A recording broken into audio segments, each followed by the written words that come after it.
Himachal news 24/7। आज की press वार्ता में जो विशेष विषय है, इन दिनों जो हिमाचल प्रदेश में एक चर्चा है कि रिवाज बदलेंगे,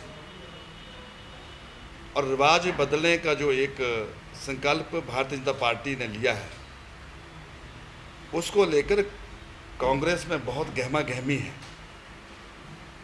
उसी को लेकर मैं आज मुझे लगा कि रिवाज पर ही मैं आपसे चर्चा कर लूं। ये सही है कि हिमाचल प्रदेश में पहली बार रिवाज बदलता हुआ नजर आ रहा है, और ये रिवाज बदलने की शुरुआत कोई अंतिम दिनों में नहीं हुई। जब हिमाचल प्रदेश के सम्माननीय मुख्यमंत्री श्री जयराम ठाकुर जी ने 27 दिसंबर 2017 को हिमाचल प्रदेश को संभाला था, उन्होंने अपनी पहली कैबिनेट में जो एक हिमाचल प्रदेश में एक रिवाज था कि हिमाचल प्रदेश के जो हमारे वृद्धा पेंशन धारक हैं, उनकी जो आयु थी वो 80 वर्ष थी, और उन्होंने उसको रिवाज बदलने का सबसे पहले काम किया कि उस आयु सीमा को उन्होंने 70 वर्ष कर दिया। लाल टोपी, हरी टोपी। लेकिन श्री जयराम ठाकुर जी ने टोपियों के जो कलर और टोपियों पर जो राजनीति है, इसको भी समाप्त करने का काम किया। टोपी हमारी हिमाचल प्रदेश की संस्कृति का एक प्रतीक है, और यही नहीं, जब सत्ता परिवर्तन होता है तो क्षेत्रवाद पैदा हो जाता है, ऊपर का हिमाचल, निचला हिमाचल। लेकिन यह हिमाचल प्रदेश का आज हर जनवासी इस बात को मानता है कि जयराम ठाकुर जी के नेतृत्व में हिमाचल प्रदेश को 68 के 68 विधानसभा क्षेत्र को उनके समुचित विकास के लिए एक तर्ज पर एक दिशा देने का काम किया है। किसी से किसी भी प्रकार का भेदभाव नहीं है, चाहे हमारा चंबा जिला का कोई भी भूभाग हो, चाहे हमारा शिमला जिला का कोई भी भूभाग हो, चाहे हमारा कांगड़ा और मंडी जिला का कोई भी विभाग हो, एक समान दृष्टि से मुख्यमंत्री ने सबको आगे बढ़ाने का प्रयास किया है। एक तो मैं इस आपकी बात और रूप से सहमत नहीं हूं कि हिमाचल प्रदेश के स्वास्थ्य मंत्री चंबा नहीं आए। मैं कई बार हिमाचल प्रदेश के स्वास्थ्य मंत्री श्री विपिन परमार के साथ चंबा आया हूँ। नए स्वास्थ्य मंत्री का आना नहीं हुआ होगा, वो बात आपकी मैं मानता हूं, लेकिन स्वास्थ्य मंत्री हिमाचल प्रदेश के चंबा आए, एक बात। दूसरा, आपने कहा कि यहाँ पर हिमाचल प्रदेश की सरकार में चंबा का प्रतिनिधित्व नहीं है, इससे भी मैं सहमत नहीं हूँ। हिमाचल प्रदेश सरकार में जो एक संवैधानिक व्यवस्था, उसमें 12 ही लोग होते हैं, लेकिन उसके बावजूद भी हमारे डिप्टी स्पीकर मेरे दाहिने तरफ बैठे हैं, और मेरे बाएं तरफ हिमाचल प्रदेश विधानसभा के मुख्य सचेतक, जिनका भी कैबिनेट मंत्री का दर्जा प्राप्त है।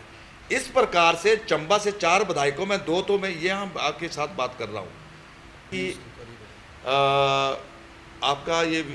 आपकी मैं यादगार को सलाम करता हूँ कि ज़रूर पिछली बार ये विषय आया था और मैंने आपको कहा भी था। लेकिन ये सही है कि इस प्रकार की जो समस्या थी कोई चंबा में नहीं थी, बाकी प्रदेश के अन्य विभाग में भी थी। लेकिन धीरे धीरे जैसे हमारे डॉक्टर वहाँ से तैयार होकर निकल रहे हैं, तो अभी मुझे लगता है कि बड़ी जल्दी लगभग 20 नहीं, गेस्ट फैकल्टी तो हमने दे दी थी, जो हमारे जो यहाँ पर बच्चे पढ़ रहे हैं, उसके साथ साथ 20 लोगों को वॉक इन इंटरव्यू जो है वो इंटरव्यू कर लिया गया है, और वो तो ज्वाइन कर बहुत जल्दी जो है उनकी against this particular medical college हमने इंटरव्यू कंडक्ट किया है, और वो लोग जो हैं वो आजकल में ज्वाइन कर रहे हैं। सर, सिर्फ जब दिल्ली से टीम चेकिंग के लिए आती है तब कांगड़ा या आईजीएमसी के डॉक्टर यहाँ पे पहुँचते हैं। इस बार व्यवस्था जो है, जो मेडिकल शिक्षा प्राप्त कर रहे हैं बच्चों को, उनको पढ़ाने के लिए फोकस किया जा रहा है। क्या पब्लिक के लिए कोई नहीं, अभी आपने देखा होगा ऐसा है कि माननीय मुख्यमंत्री जी के चंबा का जो स्वास्थ्य का ये विषय है वो उनके ध्यान में है, और मुख्यमंत्री व्यक्तिगत तौर पर इस चीज़ को मॉनिटर कर रहे हैं। लेकिन मैं आपको फिर भरोसा दे रहा हूँ कि बड़ी जल्दी जो इस प्रकार की चंबा की जो ये डॉक्टर की समस्या है ये पूरी होगी, ये मैं आपको आश्वस्त करना चाहता हूँ। वो है चुनाव प्रभारी के रूप में माननीय सुधान सिंह जी 2 दिन का चंबा जिला का प्रवास है, पहली बार चंबा जिला में इनका आना हुआ है। पिछले कल चंबा मंडल के प्रमुख कार्यकर्ताओं के साथ इनका मिलना हुआ है। आज जो हमारे 4 विधानसभा क्षेत्र है, सुबह ये बरमौर और चुराह के कार्यकर्ताओं से रूबरू होंगे और दूसरे पहर में हमारा जो डलहौजी है और बटियात है, इस विधानसभा के कार्यकर्ताओं से इनका मिलना होगा। माननीय सुदान सिंह जी कार्यकर्ताओं से मिलकर कि पिछली बार की तरह हम मिलकर आगे बढ़े और जो कमी रही है वो कमी भी इस बार ना रहे। अर्थात हमारा 5/5 चंबा जिला में इस प्रकार का स्कोर रहे, इसके लिए वो कार्यकर्ताओं से बातचीत करने आए हैं। और ये चंबा में नहीं, माननीय सुदान सिंह जी ने इस प्रकार से 68 के 68 विधानसभा क्षेत्रों में करीब करीब सब कार्यकर्ताओं से बातचीत की है। उसी दिशा में आज ये चंबा जिला में। सर, क्या कारण रहा कि आज मीडिया को बुलाने के बावजूद भी उपाध्यक्ष रूबरू नहीं हो सके? ऐसा नहीं है, माननीय राष्ट्रीय उपाध्यक्ष जी हमारे कभी भी मीडिया से मिले नहीं हैं। आपकी जानकारी में ये बात मैं रख रहा हूँ। क्या वजह है सर, क्यों नहीं मिलते हैं? वो तो पूछ के बताऊंगा कि मीडिया का प्रश्न आया था। अच्छा, एक स्वास्थ्य सेवाओं की आपने बात की कि जल्द ही यहाँ डॉक्टर मुहैया करवाएंगे। सड़कें हैं, बनी हैं, लेकिन बरसात में काफ़ी जो दूर दराज के ग्रामीण क्षेत्र हैं, सड़कें जो बंद हो चुकी हैं। शिक्षण संस्थानों की हालत ऐसी है कि वहाँ पर टीचर ही नहीं है। एक पीएन के सहारे, 2 पीएनओ के सहारे शिक्षण संस्थान चलाए जा रहे हैं।